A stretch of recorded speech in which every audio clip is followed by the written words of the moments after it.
Salam alaikum, chers frères et sœurs, louange à Allah et paix et bénédiction sur son prophète ainsi que sur sa famille et ses compagnons. Nous sommes toujours dans l'an 3 de l'Hégire, le mois de Rabi al-Awwal. Aujourd'hui, nous allons parler du mariage de Hafsa, fille de Omar ibn al-Khattab, avec le prophète Mohammed sallallahu alayhi wa sallam. Parlons d'abord de Hafsa. Hafsa, la fille de Omar ibn al-Khattab, était déjà mariée à un premier mari qui s'appelle Khunays ibn Hudhayfa. Celui-ci immigra d'abord en Abyssinie, ensuite à Médine. Donc, émigré 2 fois. Elle était avec lui, bien entendu. Il participa à la bataille de Badr et celle de Uhud, où il fut grièvement blessé. Ensuite, il succomba à ses blessures et il mourut quelque temps après, à la suite de ses blessures. Il devint veuve, donc Hafsa devint veuve à un jeune âge, puisqu'on se mariait jeune à l'époque. Elle laissa ainsi Hafsa, fille d'Omar ibn al-Khattab, veuve, alors qu'elle n'avait que 18 ans ou 20 ans ou 21 ans, ça dépend des sources. Son père, Omar ibn al-Khattab, fut très touché de la voir ainsi chagrinée par sa perte. Il fallait donc qu'il l'aide à surmonter sa déprime et qu'elle sorte de son gouffre dont elle s'est enfoncée. Omar ibn al-Khattab chercha à remarier sa fille. Il voulait lui trouver un mari, une attitude que le monde peut trouver bizarre de nos jours, qui n'est pas faisable de nos jours. Parfois les traditions sont plus fortes qu'autre chose, mais n'ont pas une base religieuse. Si on revient aux origines, rien n'interdit ça. Donc c'est très légitime, vu que c'est un compagnon du prophète Mohammed sallallahu alayhi wa sallam qui l'a fait. Et ce n'était pas réprouvable, c'était juste un père qui veut du bien à sa fille. Enfin, il n'était pas allé plus loin, il a ses 2 amis proches et compagnons qui sont eux aussi veufs et feront un bon parti. L'un ou l'autre, évidemment, pas les deux en même temps. Ils ont les qualités requises pour les choisir comme beau-père, pas les qualités matérielles comme l'argent ou le poste, ou autres valeurs tangibles. Mais bien sûr, son choix s'est basé sur les vertus. La religion d'abord, bien sûr, ils étaient musulmans en pratiquant, et les vertus qui vont avec. Donc, il n'est pas allé plus loin que de s'adresser d'abord à Uthman ibn Affan, devenu déjà veuf, lui-même veuf de Ruqayya, la fille aînée du prophète. Uthman aussi était chagriné par sa perte. Donc, Omar pensa que c'était logique d'aller lui proposer le mariage avec sa fille. Uthman lui demanda quelques jours de réflexion, et finalement, il déclina l'offre courtoisement. Il lui répondit qu'il ne pensait pas se marier avec Hafsa ou qu'il n'était pas prêt à se marier. De toute façon, c'était un refus. Omar ibn al-Khattab s'adressa ensuite à Abu Bakr.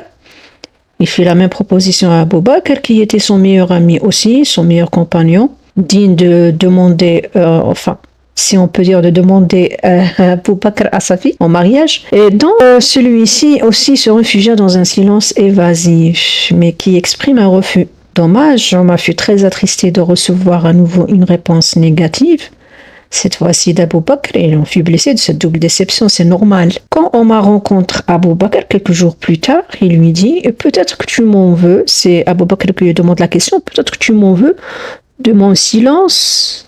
Et Omar lui répondit « Oui ».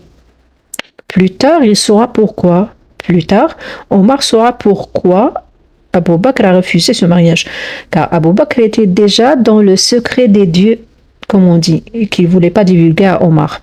On nous rapporte que Hafsa, la fille de Omar ibn al-Khattab, avait un caractère hautain et personne ne voulait l'épouser. Et c'est pour ça que son père lui cherchait un mari.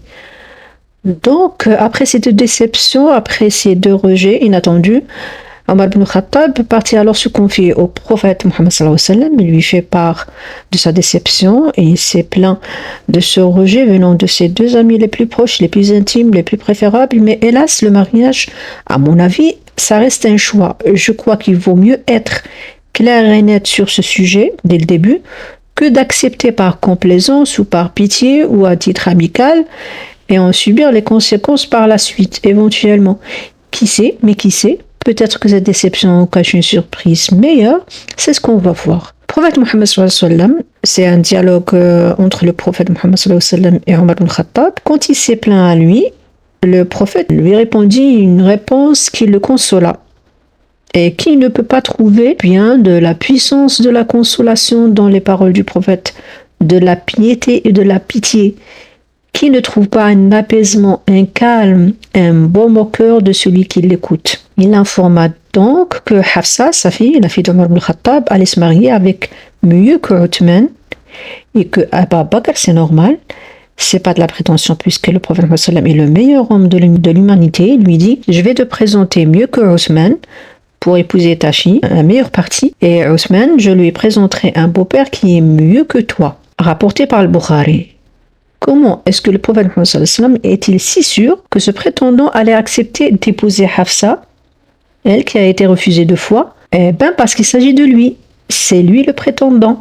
Omar comprit alors que le prophète Mohammed sallallahu alayhi wa sallam avait l'intention de lui demander la main de sa fille, Hafsa, et que Abu Bakr était déjà dans le secret des dieux, comme je l'ai dit. Le prophète Mohammed sallallahu alayhi wa sallam l'a mis au courant que lui-même, il va demander la main de sa fille, Hafsa. Abu Bakr a exprimé ça à Omar et que si ce n'était pas l'intention du prophète Mohammed qui précéda, il aurait accepté de l'épouser. Le prophète Mohammed sallallahu alayhi wa sallam demanda la main de Hafsa à Omar, qui bien entendu la lui accorde avec joie. Et comment ne pas être heureux d'avoir comme beau-père le prophète Mohammed sallallahu alayhi wa sallam, l'élu du Seigneur. Omar fut très heureux de cette nouvelle et maria sa fille tout de suite à l'envoyé d'Allah. En ce qui concerne Uthman ibn Affan, le prophète Mohammed sallallahu alayhi wa sallam lui fit épouser sa fille, Kulthum. Il devint donc le beau-père de Uthman, ainsi qu'il avait annoncé.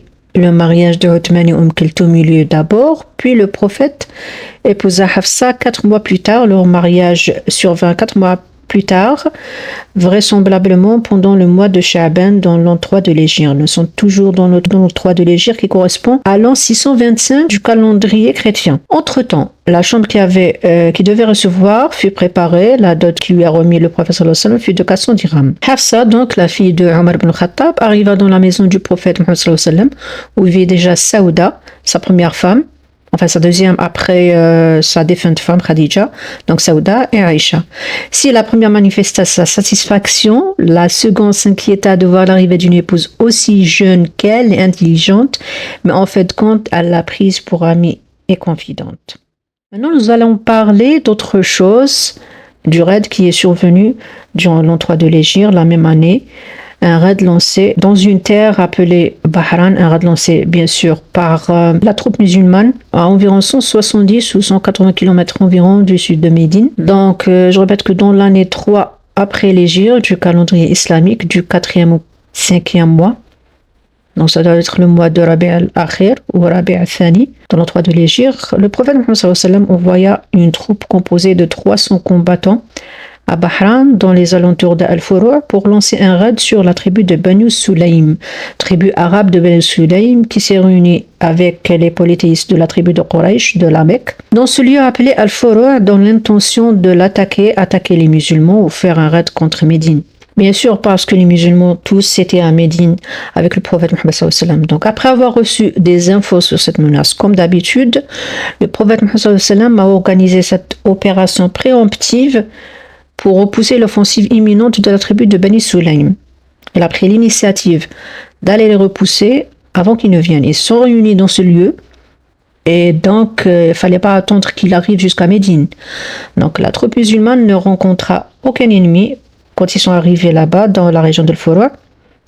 Parce que l'ennemi, ils ont abandonné le champ de bataille la veille. Apparemment, ils avaient des échos eux aussi. Forcément que la troupe musulmane était en marche. Et donc, aucun combat ne se déroula. Il n'y avait pas de perte, ni humaine, ni matérielle. Et le prophète Mohammed, comme d'habitude, occupa l'endroit pendant une dizaine de jours, peut-être par précaution. On ne sait jamais, la troupe ennemie reviendra. Donc, il y séjourna pendant le mois de Rabi' al-Akhir, on dit Rabi' al-Akhir ou Rabi' al-Thani, et de Jumad al-Oula. Et selon certaines sources, le raid est vu comme une invasion de patrouille. Après ce raid, le prophète Mohammed accepta aussi une rançon pour certains de prisonniers qu'il captura à Badr. Il retourna ensuite à Médine sans rencontrer de résistance. Maintenant, nous allons parler du raid de Zayd ibn Haritha. Cela s'est produit 6 mois après la bataille de Badr, au début de Jumad al-Oula. Pourquoi encore un raid? Donc c'est la troupe musulmane qui va se déplacer pour aller faire interception. La raison de l'envoi de Zayd ibn Haritha, c'est le prophète Muhammad sallallahu alayhi wa sallam qui l'a envoyé. Et c'était un homme qui s'appelle Nu'aym ibn Mas'ud, qui s'est rendu à la Mecque avec des nouvelles de cette caravane. C'est lui qui a apporté cette nouvelle, intentionnellement, et qu'il était encore mécréant. Comment ça s'est passé? Il rencontra un homme qui s'appelle Kinana ibn Abd al-Haqiq, un noble de la tribu juive de Banu an-Nadir. Et ils étaient en train de discuter autour d'un verre de vin avec un homme qui s'appelle Sulayt ibn al-Nu'man, qui était musulman. Donc ils discutaient autour d'une table de vin. À l'époque, c'était pas encore interdit. Et donc cet homme qui s'appelle Nu'aym ibn Mas'ud parla de la caravane. Peut-être qu'il était ivre et qu'il a divulgué ce secret, ou peut-être que ce n'était pas un secret. Il a parlé du départ de Safwan ibn Umayya avec elle, ainsi que de l'argent qu'il avait sur lui. Il a tout dit. Donc ce musulman qui était avec eux, quand il entendit l'information, il partit immédiatement, et sans perdre de temps, informer le messager de Dieu, paix et bénédiction sur lui. Et du coup, une patrouille de combattants musulmans était organisée. Il y avait 100 cavaliers sous le commandement de Zayd ibn Haritha al-Kalbi. Le prophète Mohammed sallallahu alayhi wa sallam, c'est lui qui l'a choisi. Il était un jeune homme, petit de taille, à la peau foncée et basanée, mais un bon combattant. Il a déjà participé à la bataille de Badr, il en a fait ses preuves. Donc le prophète Mohammed sallallahu alayhi wa sallam l'a envoyé en mission d'interception les mécréants de Quraysh, dont faisait partie le fameux Abu Sufyan ibn Harb. Et il se trouvait encore dans cette caravane. Et quand la caravane a atteint une source d'eau de Najd, on rapporte que les Qurayshites craignaient la route de la Syrie depuis la victoire des musulmans après la bataille de Badr, et qu'ils prirent donc la route de l'Irak. Pourquoi ils craignaient la route de la Syrie ou autre sortie? Parce que depuis la victoire de la bataille de Badr, les issues de sortie de Médine étaient pratiquement interdites par la troupe musulmane. Donc, je parlais de la route de l'Irak. Ils devaient emprunter la route de l'Irak. Et c'était une route difficile à pratiquer, aride, il n'y a point d'eau, ni source, ni puits. Mais ils étaient obligés, cette caravane commerciale était obligée de passer par là pour passer inaperçu et éviter d'être pris pour cible. Mais inversement, c'était elle la cible. C'était cette caravane commerciale guidée par Safwan ibn Umayya dont faisait partie Abu Sufyan ibn Harb, qui possédait une importante quantité d'argent. Quand je dis l'argent, c'est le métal constituant l'essentiel de leur commerce. Donc je répète que le but était d'empêcher ces polythéistes, ces commerçants polythéistes, d'emprunter le chemin entre la Mecque et l'Irak, mais le chemin habituel est le chemin menant de la Mecque à Cham. Et donc maintenant, le but était de les empêcher d'emprunter même le chemin entre la Mecque et l'Irak. Nous avons déjà mentionné que le messager d'Allah avait privé les polythéistes de Quraysh de la voie commerciale entre la Mecque et Cham. Pratiquement toutes les sorties de Médine craignaient un raid surprise de leur part, et Safwan déclara avant de partir, et leur déclara en mécréant de Quraysh qui était avec lui, qui allait se joindre à la caravane commerciale. Il leur dit: Mohammed et ses compagnons ont rendu dangereux le chemin commercial entre la Mecque et Cham. Nous ne savons pas comment nous devons nous comporter. Nous ne savons pas comment nous allons nous comporter envers eux depuis qu'ils surveillent et gardent le littoral, le chemin qui longe le littoral, qui donne sur la mer Rouge, ainsi que les tribus qui vivent sur ces chemins, puisqu'ils ont conclu les pactes de paix avec eux. Donc, y a-t-il un autre chemin pour emprunter? Si nous restons comme ça, les bras croisés, nous allons perdre la valeur de nos marchandises et nous gagnerons rien, et peut-être nous mourrons de faim. Notre commerce et notre gagne-pain, c'est normal. Et ici, je rappelle que le périple commercial était institué par l'arrière-grand-père du prophète Mohammed sallallahu alayhi wa sallam. La destination de l'été était le chemin du Cham. Le Cham, c'est la région actuelle de la Syrie, de la Jordanie et du Liban, car il fait moins chaud là-bas. On va là-bas en été parce qu'il fait moins chaud là-bas. Tandis que la destination de l'automne ou la destination du sud vers le Yémen, il empruntait en automne et en hiver parce qu'il fait plus chaud là-bas. Donc il vaut mieux y aller en automne ou en hiver. Un des amis de ce commerçant, Al-Aswad ibn Abdul Muttalib, lui répondit: évite donc le littoral ou le chemin qui longe la mer Rouge et prends, avant d'arriver au lieu gardé par les musulmans, la route de l'Irak, sur le Najd. C'est des itinéraires arides et désertiques. Puis il désigna Furat ibn Hayyan pour lui montrer le chemin, qui est un guide tellement compétent qu'il peut passer par là les yeux fermés. C'est-à-dire qu'il sait les raccourcis et peut-être il leur fera gagner du temps forcément. Donc Safwan chargea la caravane du marchandise de 100 000 dirhams. Le prophète Mohammed sallam envoya Zayd ibn Haritha à la tête d'une patrouille pour l'intercepter. Zayd intercepta la caravane près d'un point d'eau appelé Al-Qarada dans la région du Najd. Il l'attaqua aussitôt et les polythéistes prirent la fuite. Zayd put alors s'emparer de la caravane et captura le guide Furat ibn Hayyan, qui par la suite embrassa l'islam lorsqu'il fut amené à Médine. Ainsi, les Qurayshites polythéistes furent aussi privés de cette voie de commerce et le blocus fut imposé avec fermeté.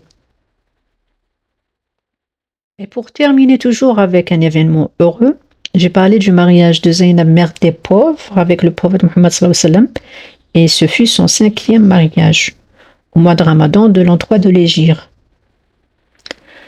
Elle était la fille de Khuzayma ibn al-Harith al-Hilaliya, parmi les plus riches de l'Arabie. Elle habitait à la Mecque et avait l'habitude de faire de l'aumône aux pauvres, bien avant l'islam, de les aider, de les faire profiter de sa richesse, d'où le surnom mère des pauvres.